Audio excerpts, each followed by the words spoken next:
I, Christian Williams, at the age of 17, I was working as a pizza delivery boy for a local pizza place. It was my first job, and I had been at it for months.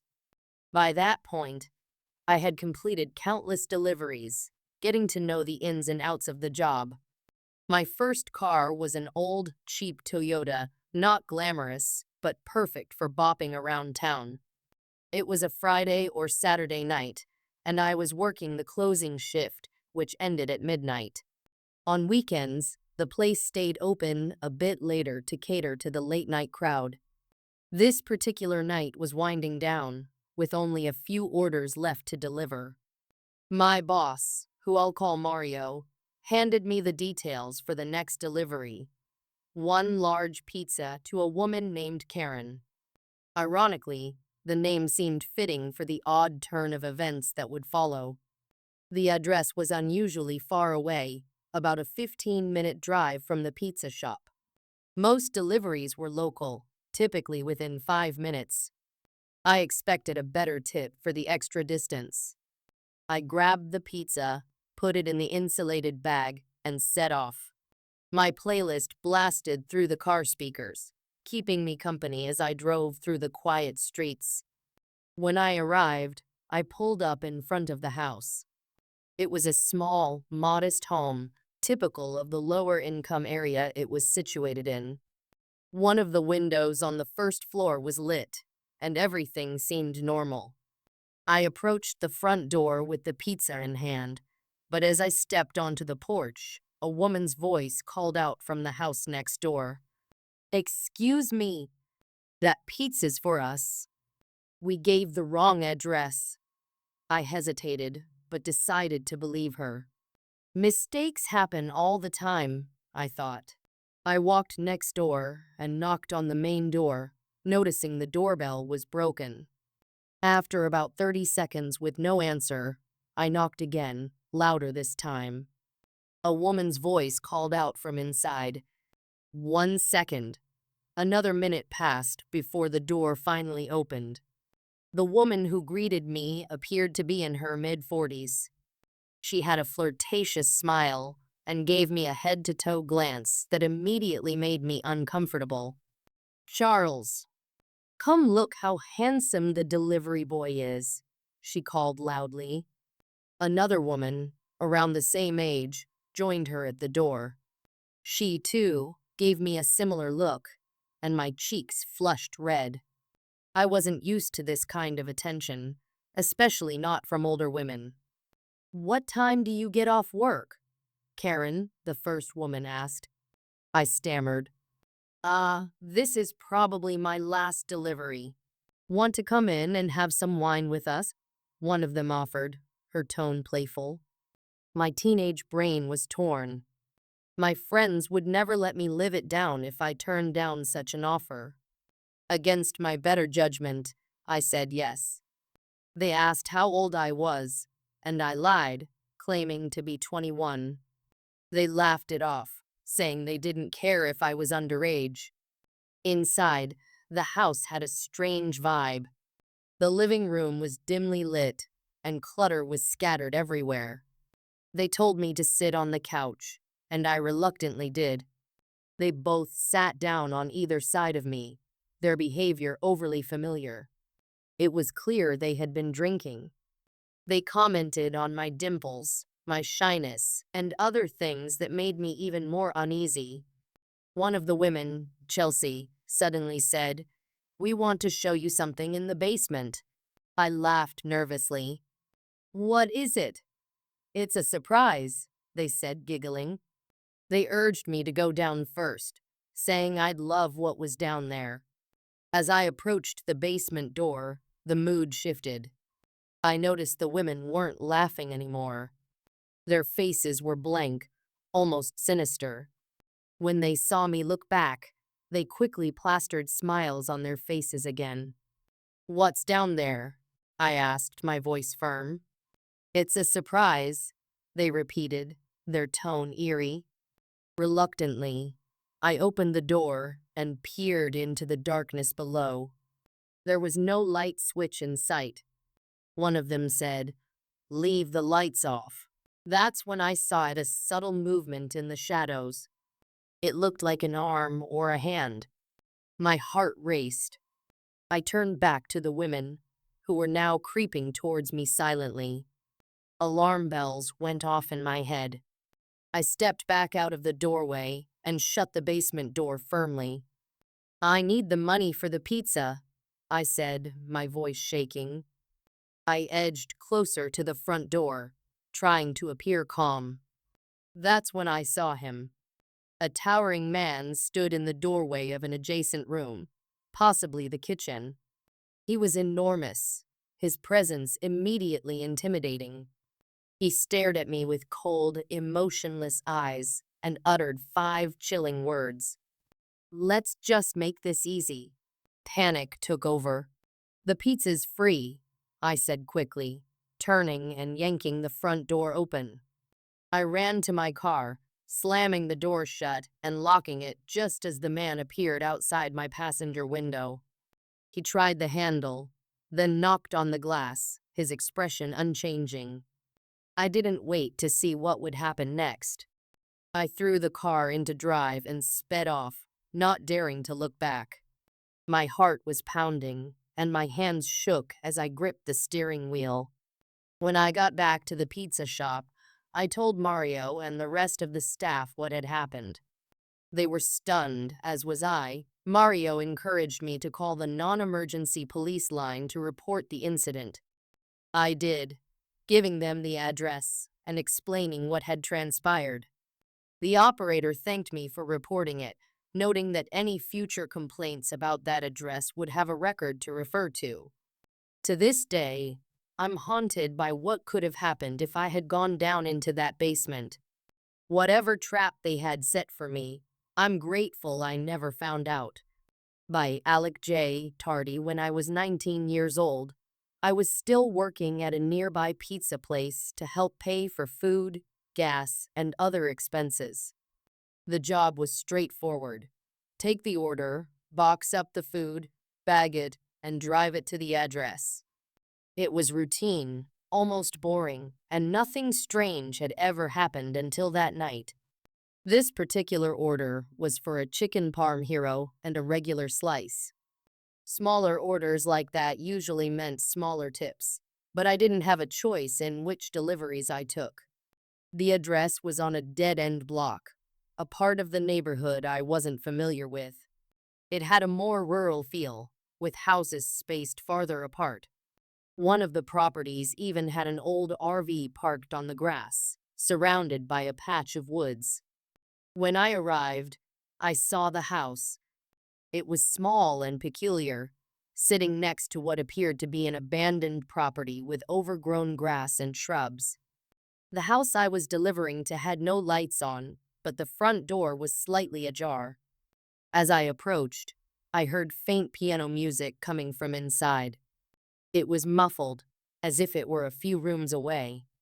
I knocked on the door and rang the bell, but there was no response.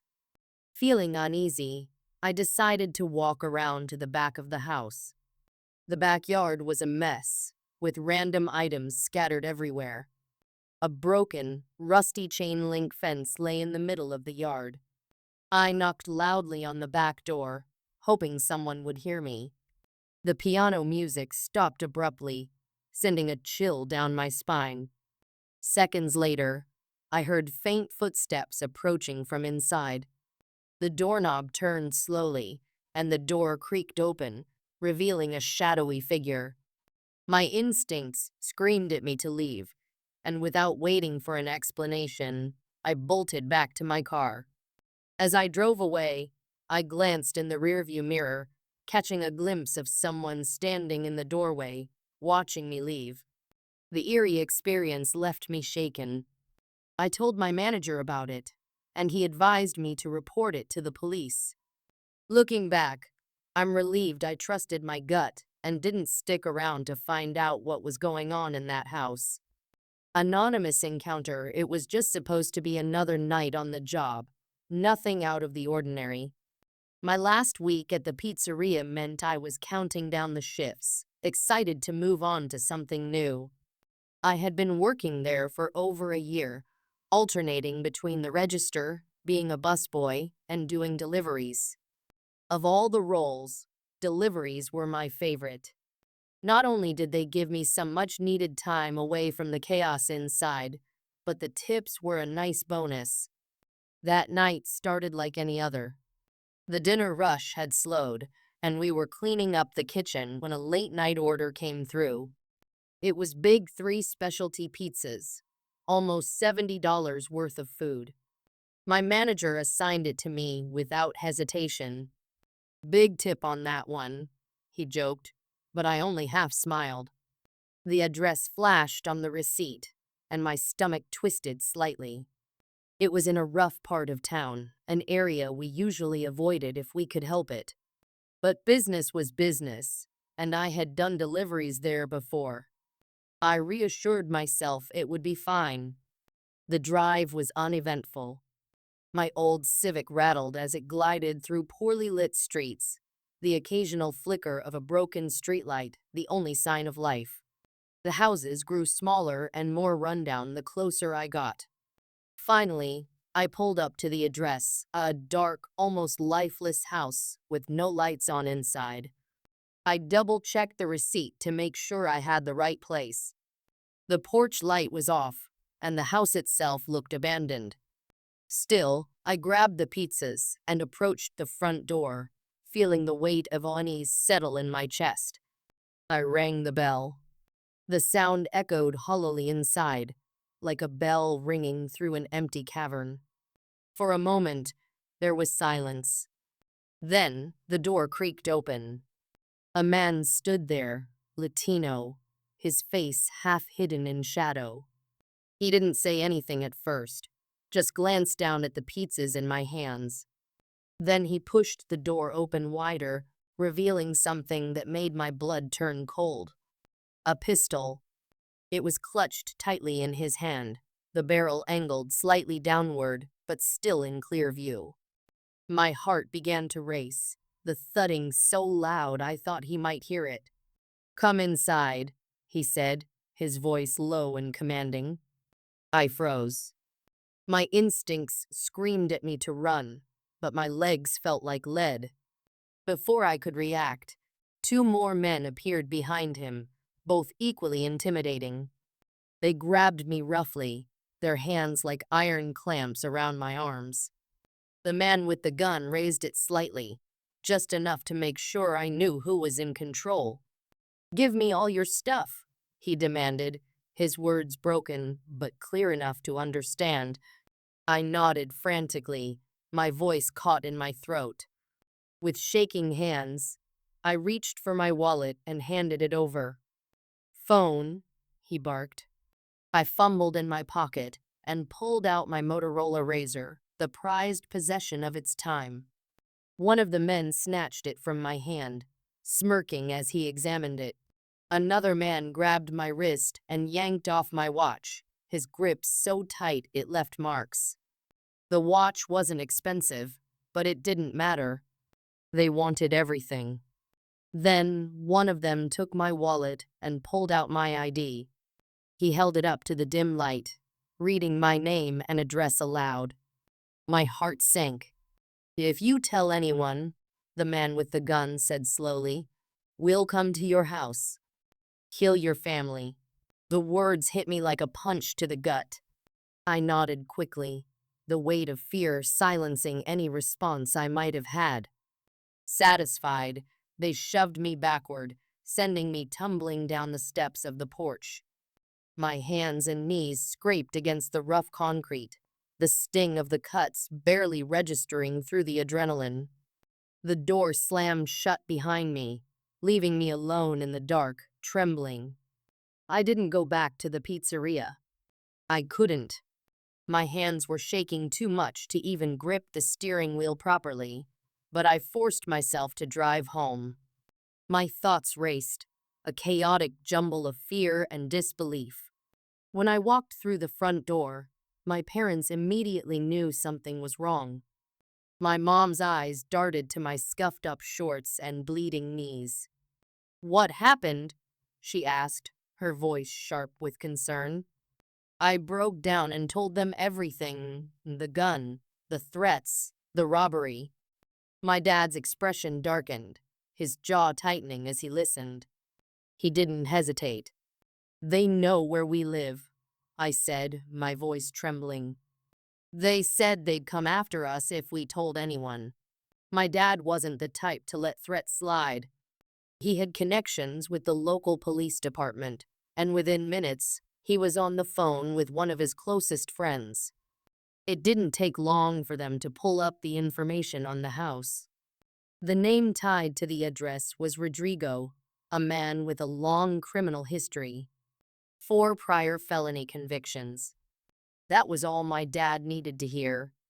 Despite the threats, a squad of police officers was dispatched to the house. I didn't go with them, but my dad kept me updated through his friend. When the officers arrived, they surrounded the house, guns drawn.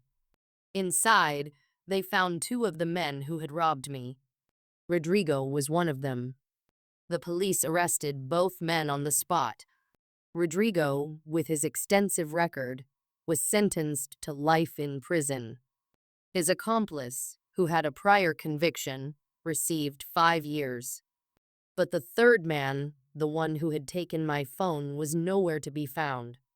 The days that followed were a blur of relief and lingering fear. I couldn't shake the image of the gun or the sound of Rodrigo's voice reading my address aloud. Even now, years later, that fear hasn't completely gone away. Sometimes I wake up in the middle of the night, convinced I've heard footsteps outside my window or the creak of the backyard gate. Maybe it's just paranoia, but it feels all too real.